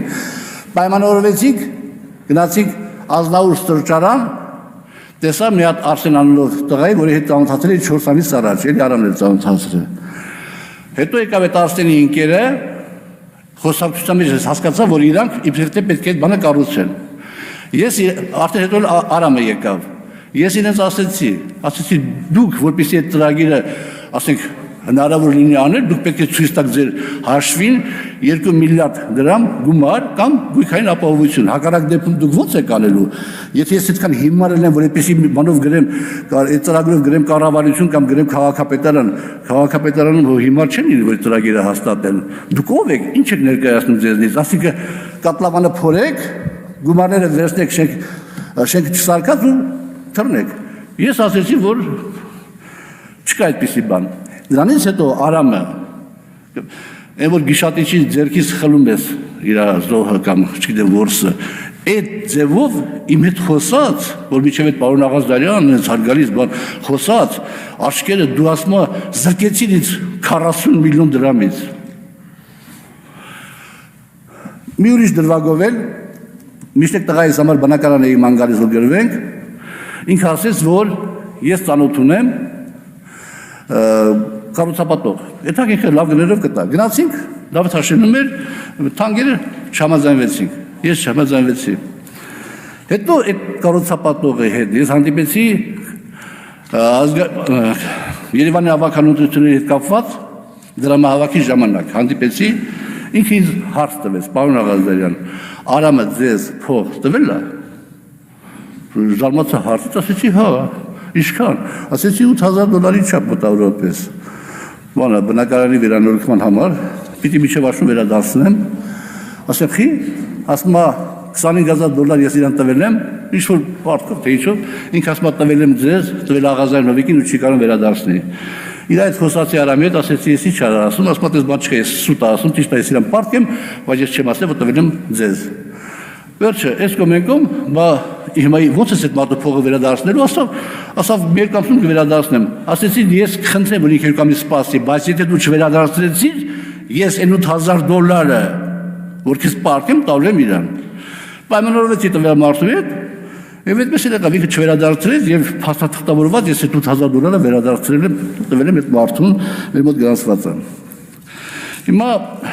շատ մանրամասն չի ներկայացնել այդ ամեն ինչը, բայց բոլոր դեպքերում, երբ որ մի տարի 23 թվականի վերջին Գոհար անունով մեկը շրջանառության մեջ դրեց, որ $23,000 ինձ գումար տվել, ինքը զանգել էր մեր քաղաքացիական պայմանագրի անդամներից մեկին Հայկ Նազարյանին, Հայկ Նազարյանը զանգել էր ՊՎԾ-ի աշխատակիցներից մեկին Արման Սմբատյանին, Արման Սմբատյանը զանգեց ինձ, ասեց պարոն Աղազարյան, այսպիսի հարց կա, ինչի մասն է խոսքը, ես ասեցի 2 ժամ ընթացքում խնդրում եմ կազմակերպել հանդիպում Գոհարի եւ Հայկի հետ։ Եթե չկազմակերպես հանդիպում, ես գնում եմ ԱԱՑ, չկազմակերպես հանդիպում, ես գնացի ԱԱՑ, ԱԱՑ հաղորդում, ԱԱՑ-ի հետ խոսացի, ԱԱՑ-ն որոշակի ուսումնասիրություններից հետո ասեց, որ ես դիմեմ ոստիկանություն, դիմեցի, արդեն ասեցի, որ վարույթ չընդունվեց։ Այդ ձևով այդ ամեն ինչ եղել, հիմա այդ գործի նյութերը վերցված է եւ դրված է այս ամեն ինչի հիմքում։ Հիմա այստեղ հարցեր են առաջանում, թե ինչու։ Նախ ես հարգելի գործընկերներ, ես հիմա այս գործի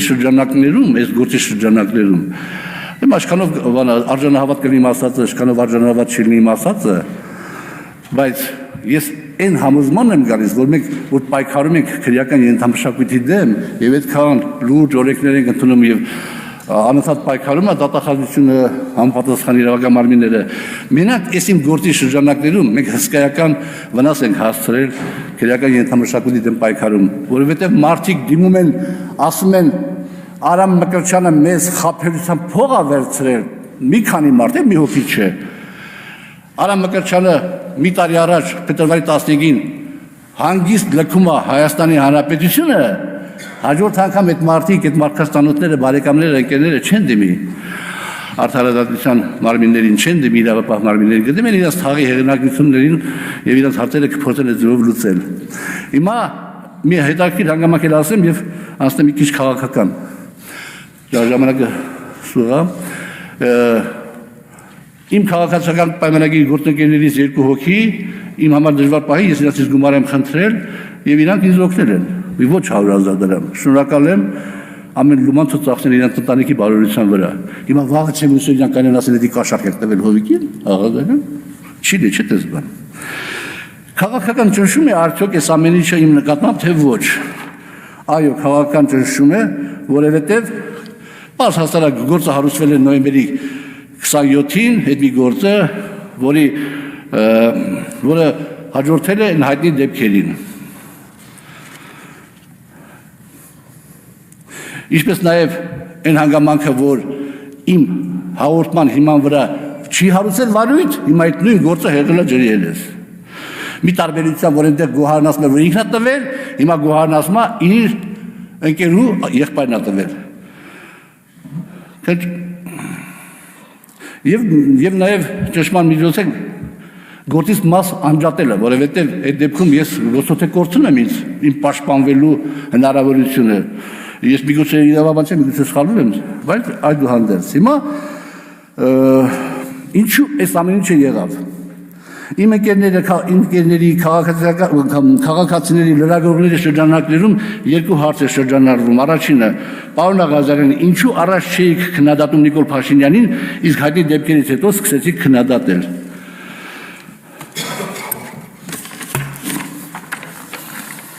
Եվ երկրորդ հարցը, ինչու այդպես ստացվեց, ինչու վարչապետը ձեր հանդեպ այդպես տրամադրվեց։ Եվ ես պարտավոր եմ այդ հարցերին պատասխանել։ Ես միշտ էլ այն հարթակներում, որտեղ որ կարելի էր, ես իմ քննադատությունը ներկայացրել եմ, շատերը շատ լավ գիտեն, բայց թիմային տրամաբանությունից ելնելով ես դրանք չեմ հրապարակայնացրել։ Բայց որպեսզի մեկապարանոց չլինեմ, որոշ բաներ ներողություն եմ խնդրում, պետք է հիշեցնեմ։ Երբ որ պարոն վարչապետը երկդաշինքի խմբակցության ղեկավարն էր, այդ ժամանակ նախագահի ընտրության հարցեր եւ երկխմբակցությունը առաջարկել էր նախագահի տեխնատու Արտակ Զենալյանին։ Ես վարչության անդամ եմ եւ հարց բարձրացրեցի պարոն Փաշինյանին անվստահություն հայտնելու հետ կապված որպես խմբակցության ղեկավարի, որովհետեւ այդ կարևորագույն հարցը քաղաքական հնչողություն ունեցող ինքը չէր բերել վարչություն քննարկելու։ Հաջորդը Հայկ Մարությանի ընտրության ժամանակ, երբ որ վարչություն տեխնատու առաջադրվեց Հայկ Մարությանի, միակն եմ եղել, որ դեմ եմ խոսացել։ Ճիշտ է, դեմ քվեարկել են շատերը, բայց միակն եմ եղել, որ դեմ եմ խոսացել։ Հետո մի տարի առաջ փետրվարի սկզբներին բոլորը երևի հիշում եք մի հատ հայտնի դեպք մանկահասակ երեխաների մայրիկին կալանավորելու հետ կապված։ Ես այդ հարցը բարձրացրեցի եւ մենք բոլորս միամուռ դիմեցինք խափանման միջոցը փոխելու։ Իհարկե Քարամյանը չհարգեց, բայց Տիկին դատախազը հարգեց կատրեմ մեր միջնորդությունը եւ դա տեղի ունեցավ։ Հաջորդը ելի մի տարի առաջ մոտավորապես վարչապետը եկավ եւ մեր խմբակցության հետ միասին քննարկման ժամանակ Եվրոմիություն հայտ ներկայացնելու հետ կապված քննարկում եղավ։ Միայն ես դեմ խոսացի, բայց մի շաբաթ հետո ավելի ընդլայնված մեր քննարկման ժամանակ եւ կառավարության անդամները եւ վարչություն գրեթե բոլորներ դեմ խոսացին, բայց տեսեք, այսօր արդեն մենք երկրորդ դասեցման այդ օրենքը ընդունեցինք, այսինքն վարչապետը թիմին շրջանցեց եւ այդ ձևով լուծեց հարցերը։ Այս ամեն ինչը խաղաղության պայմանագրի հետ կապված ես տարբեր տեսակետներ եմ հայտնել, այս ամեն ինչը վարչապետին թվացել է, թե ես խանգարում եմ պետական կարևորագույն նշանակություն ունեցող հարցերի ընդունման իմ համեստ կերպարով որոշակի Ամփոփ եք խնդրում։ Այո, ամփոփում եմ։ Որոշակի անհարմարություններ կարող եմ առաջացնել եւ հետեւաբար ինքը դիմեց գնաց ճանապարհով ինձ մեկուսացնելու, ինձ քաղաքականությունից հեռացնելու, եթե այդ գինը եւ խաղաղության պայմանագիրը եւ խաղաղության պայմանագիրը կապված հետագա ամեն ինչը կլինի մեր պետության համար օգտակար, ապա ոչինչ, պես գինը վճարեմ, շնորհակալություն։ Հարցերի համար հերթագրում։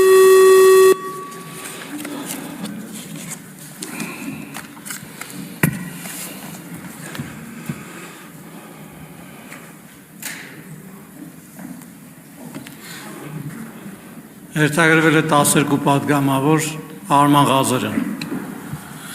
Պարոն Աղազարյան, այստեղ ներկայացված միջնորդագրում նշվում է, որ դուք 2023 թվականի օգոստոսի 10-ին պայմանավորվածության համաձայն Սլավիկ Պողոսյան եւ Աշոտիկ Կամավոսյանը ազգային ժողովի վարչական շենքի մոտ Երևանի Սիրահարների այգում հանդիպել եք միմյանց, որից հետո Աշոտիկ Կամավոսյանը տեղեկացրել, որ կարողացել է հավաքել ընդհանուր 20,000 $, գումար։ Ուստի առաջարկել է ձեզ այն փոխանցել։ Իսկ դուք պայմանավորված մնացած գումարի մասը վճարել կենդանիների յուրաքանչյուր խմբականակի արտահանման ժամանակ։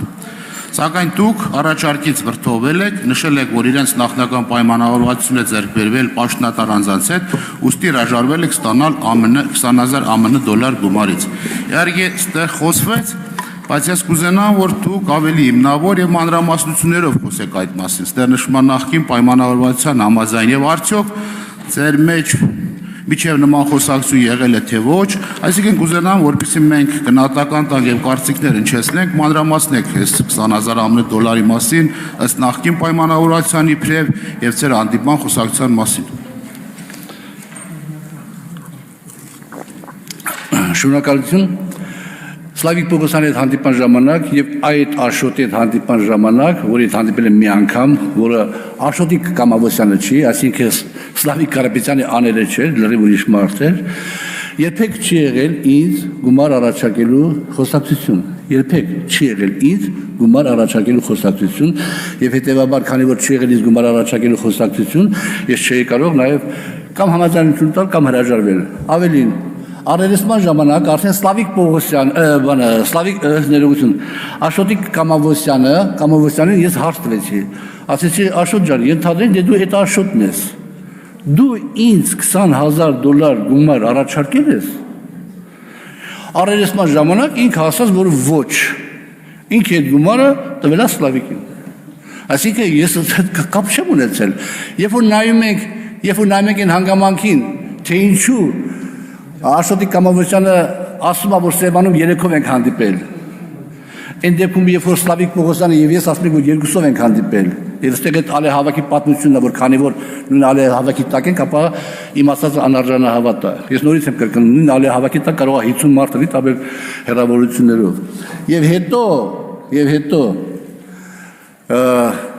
Եվ հետո գալիս է այն հանգամանքը, որ ես որ երբ որ մերժում եմ, հիմա իրաց մեջ ինչ խոսակցություն է լինում, ինչ չի լինում, դրանից 20 օր հետո այդ ներքին դիտման շրջանակներում այն Սլավիկ Կարապետյանը, Սլավիկ Պողոսյանը ասում ախպեր ինչ եղավ այդ գործը 20 օր հետո, այսինքն 20 օր անընդհատ ես իրանք բերել են 20,000, ես ասել եմ չէ, բերել են 20,000, ես ասել եմ չէ, դե միանգամից բերել են 100,000։ Անտրամաբանական է, չի ստացվում, չի կպնում իրար։ Ստեղ արդեն հարց առաջանում, որ այնտեղ ով ինչ դերակատարություն է ունեցել իրար մեջ։ Եվ նաև հատկանշական է, որ եւ այս վարույթը երկու կներեք, ես անմեղության կարգավիճակը չխախտեմ, շատ ծանր հանցակներով մեղադրվող մարդիկ իրար մեջ հարցեր են լուծում, քննարկում եւ ես դառնում եմ ֆիգուրանտ։ Ինձ գումար չի առաջարկվել, հետեւաբար ես ոչ հրաժարվել եմ, ոչ էլ համաձայնություն եմ տվել, եթե այդ առաջարկությունը չի եղել։ Ես տնտեսական հարցերի հանձնաժողովի անդամ եմ, այս ընթացքում եղել, այս ընթացքում տասնյակ քաղաքացիների դիմել տարբեր հարցերով, որտեղ որ կարողացել ենք օգտակար ենք եղել, որտեղ որ չէ, օգտակար չենք եղել։ Ոչ մի տարօրինակ բան չկա, որ մարդ պատգամավորին դիմում են այս կամ այն հարցով։ Արձագանք։ Մենք կարող ենք արձանագրել, որ միջնորդության մեջ նշված այդ 20,000 $-ի մասին խոսակցություններ չի եղել, դուք շղթեցիք ձեր խոսքում, եւ երկրորդ հարցը արձագանքի տեսքով նշեցիք, որ երկու Աշոտ եւ Աշոտիկ է եղել։ Չէ, Աշոտ եւ Աշոտիկ եւ երկու Սլավիկ։ Արդյոք գլխավոր դատախազությունը կամ նախաքննական մարմինը գնահատական տվել է, որ դուք տարբեր մարդկանց մասին է խոսակցությունը, Աշոտիկ եւ արդյոք դուք առերեսվել եք ձեր մատնանշված մարդկանց հետ, թե ոչ։ Այսինքն այնքան խուճուճ է, որ ես հասկացա, որ երկու տարբեր անուններ, նույն անուններով տարբեր մարդկանց մասին է խոսքը, երկու դրվագներով քրեական վարույթում, եւ ձեր մատնանշված մարդկանց հետ գնահատական տվել է, որ դուք այլ մարդու մասին եք խոսում, իրանք դատախազությունը կամ նախաքննական մարմինը այլ մարդու հետ։ Ինչ գնահատական է տվել եւ նախաքննական մարմինը եւ ըսկող դատախազ այս մասով։ Դե առերեսման ժամանակ, որտեղ ես հանդիպեցի այդ Աշոտիկի, որ կյանքում առաջի անգամ էի տենում, ով Սլավիկ Կարապետյանի աներն է երևույթին, ինքը ես իրան հարց տվեցի, ասեցի ենթադրեք դուք աշոտն եք, այն որ ես հանդիպել եմ, ենթադրենք մի պահ։ Դուք ինձ 20,000 առաջարկել եք, ինքը ժխտեց, ասավ չէ, ես տվել եմ Սլավիկին։ Հիմա գնահատական, որևէ գնահատական ես չգիտեմ, տրվել է, քննիչը հետո տրվել է, թե չի տրվել, որտեղ դրանից հետո արդեն բան չի տեղի ունեցել, բայց ցանկացած քննիչ կարող հանգիստ այդ երկու բանը, այդ երկու փաստերը համատեղի մի 2-3 փաստ եւ հասկանա թե ինչ է տեղի ունեցել, որը մենք կանենք մեր փաստաբանի հետ միասին։ Շնորհակալություն։ Պարոն Աղազարյան, ես արտահերթ հարց ուղղեմ ձեզ վարողի իրավունքով։ Երկու շատ բարձ հարց։ Դուք ասացիք, որ երկդաշինքի ղեկավարի պաշտոնից հրաժարական եք պահանջել պարոն վարչապետի այն ժամանակ, նաև ասացիք, որ Մարությանի դեմ միակ խոսացողն եք եղել վարչության նիստում, եւ ասացիք դրանք կարող ես ճիշտ հասկացա, ուզում եք ասեք, որ դրանք պատճառ կարող են հանդիսանալ, որ դուք քաղաքական հետապնդման եք ենթարկվում Հիմա ուզում եմ հասկանալ, բա դրանից հետո 3 անգամ դուք պատգամ Որ չեմ հրաժարվում, պարոն Գաբրիելյան, բայց այն բանից հետո, որ դուք ինձ հեռացրեցիք կուսակցությունից, արդեն դուք ամենալավը չեք եւ շատ վատն եք։ Բայց իմ խոսքերն են։ Արձագանք։ Շնորհակալ եմ պարոն Աղազարյան, այդ խոսքը շարունակություն ուներ, Նիկոլ Փաշինյանը պետք է հավերժ պաշտոնավարի։ Հիմա տեսեք, այդ արդեն չէ, այդ երտորը չի եղել, Պարոն Աղազարյան, թողեք ավարտի հարցը։ Պարոն Աղազարյան, թողեք ավարտի հարցը։ Դա եղել է 2021 թվականի արտահերթ խորհրդանական ընտրություններից առաջ, այո, որպես միակ կամ եզակի դիմացողներից, որ չէիք ուզում որ գնայինք արտահերթ ընտրությունների, արել եք այդպիսի արտահայտություն։ Ինչևէ, հիմա եթե մենք լավ իշխանություն ունենք, այդ մոտավորապես անցյալ տարվա հոկտեմբերի կողմերն էր։ Ձեր ընտրած դատախազն է, ձեր քվեարկած քրեական դատավարության օրենսգիրքն է, ձեր ընտրած դատավորներն են, այն որ լավ իշխանություն էինք ամենալավ, այդ ժամանակ եք քվեարկել եւ ընտրել։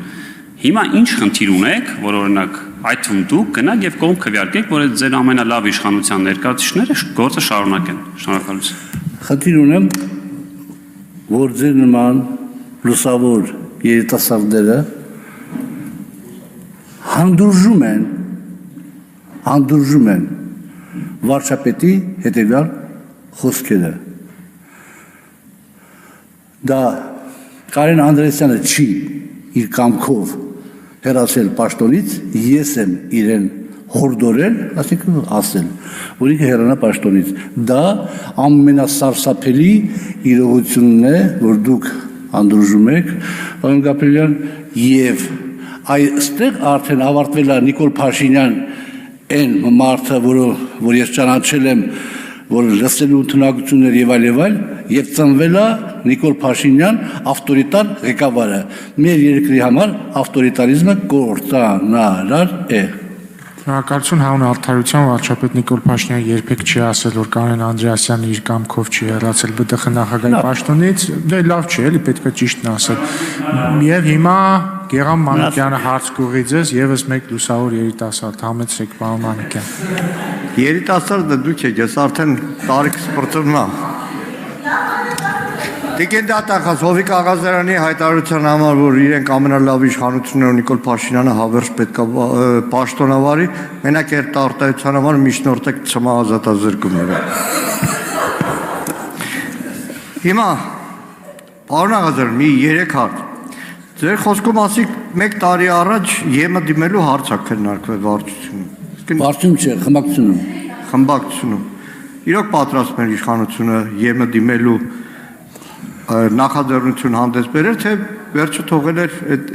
եվրո կուսակցություններին։ Երկրորդը, Նիկոլ Փաշինյանը ամբյոնի ձեզ մեղադրել է,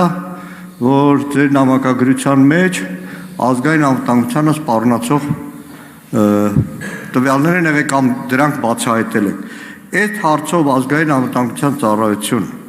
ձեզ ընդհանրապես կանչել են պարզաբանման, հարցաքննության, բացատրություն վերցնելու, թե ոչ եւ ընդհանրապես ինչի մասին է խոսքը։ Եվ մի դրվագ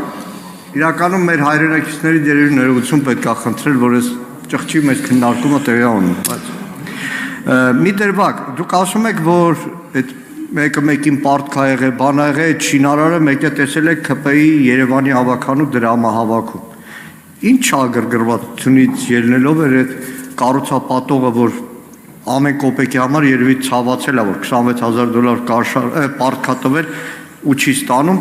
եկել ԿՊ-ի դրամավակին մասնակցել եւ ինչ որ գումար նվիրել։ Ու վերջապես չէ, այսքանը լավ։ Կապված իմ հեռախոսի հետ կապված ինֆորմացիայի պահով, երբ որ պարոն վարչապետ, նախ չթանադրակ այդ պահին,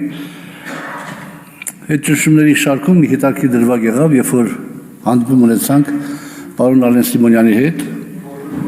իմ տղաների հետ միասին եւ պարոն Հակոբ Ասլանյանի հետ միասին։ Պարոն Ալեն Սիմոնյանը ինձ հարց տվեց, թե հիմա ոնց դուրս գանք այս վիճակից, պարոն Աղազարյան, պետք է դուրս գանք, չէ, լուծում պետք է գտնենք։ Ես ասացի, որ ԱԱԾ-ի ներկայացուցիչը նստած է այստեղ, իմ հեռախոսը ձեր մոտ է, փաստաթղթերը ձեր մոտ է, դրեք, հրապարակեք 2-3 հատ, ոչ հրապարակեք իմ տղաներին ցույց տվեք, 2-3 հատ դրվագ, որ ես ինֆորմացիա արտահոսքի համար խմբակցության նիստերից, ես մանդատս դնեմ, դիմումս գրեմ հեռանամ։ Չարվեց, հաջորդ խնդրանքս, ասեցի, ամենասարսափելի դրվագը որ կա, իմ եւ մի տղայի հետ նամակագրությունն է։ Դրեք այդ նամակագրությունը, թող իմ տղաները կարդան։ Եթե իմ տղաները կասեն, որ իրենք այդ նամակագրության հետևանքով գլուխ կախելու պատճառ կարան ունենան, եւ կամ այդտեղ պարունակում է որևէ վտանգ պետական անվտանգության իմաստով, դիմումս գրեմ, տունել չէ թամ, այդամ Կիևյան մոստ։ Ոչ են արվեց։ Բազմաթիվ անգամ խնդրել եմ, ասել եմ, լրագրողների ներկայությամբ բերեք ցույց տվեք արտահոսք։ Չարվեց։ Հիմա եթե արտահոսք անող լինեի, բայց արտահոսքը քիչ է յարի ժամանակին Եվրոմիություն դիմում գրելու հետ կապված։ Այո, մի տարի առաջ, մի քիչ ավելի առաջ, վարչապետի հետ քննարկման ժամանակ ինքը առաջարկել էր, որ մենք դիմենք Եվրոմիության տեխնացուի կարգավիճակով, բայց հետո հաջորդ քննարկման ժամանակ նրանք ովքեր ընդհանրապես կողմ էին Եվրոմիություն գնալու հետ, իրենք էլ ասեցին, որ ժամանակավրեպ է, որովհետև կան հարցեր։ Այսօր այդ հարցերը ավելի խորն են ու վտանգավոր, քան այն ժամանակ։ Բայց հիմա մեկ ես երկրորդ հնցեցման բդրուզիկ այդ օրենքը, եւ սա ես նորից եմ ասում, պարոն վարչապետը թիմին կանգնեցրեց փաստի առաջ։ Վաղը չեմ իսօրը մի պահի ինքը կասի դե արդեն դիմում ենք Եվրոմիություն, իսկ ես չեմ կարող ես նորից եմ ասում, ես երբեք չեմ հավակնել, որ ես ամենաճիշտ տեսակետ ունեմ, այդ ձևով չեն գնում Եվրոմիություն, մենք հալաշատ հեռու ենք դրանից, եւ հետեւաբար այդ հանգամանքների բերումով այդ ճշումները դա նաեւ դարձնում են պայմանավորված եւ այլն։ Արձագանք կառուցապատողի հատվածն էլի։ Աջան, կառուցապատողի հատվածն էլ հետո կպատասխանեք։ Ուրեմն արձանագրում ենք, որ Նիկոլ Փաշինյանը այս ամբիոնից հայտարարում է, որ Հովիկ Աղազարյանը պետական գաղտնիք անվտանգության հետ կապված տվյալներ է հրապարակել եւ որևէ իրավական գործընթաց չի հետևել դրան եւ Նիկոլ Փաշինյանը ստում է, որ դուք պետական անվտանգությանն առնչվող փաստեր կամ տեղեկություններ եք հրապարակել։ Ես չեմ ասում, որ ստում է, կարող է ինքը սխալ ինֆորմացված։ Կներեք մի քիչ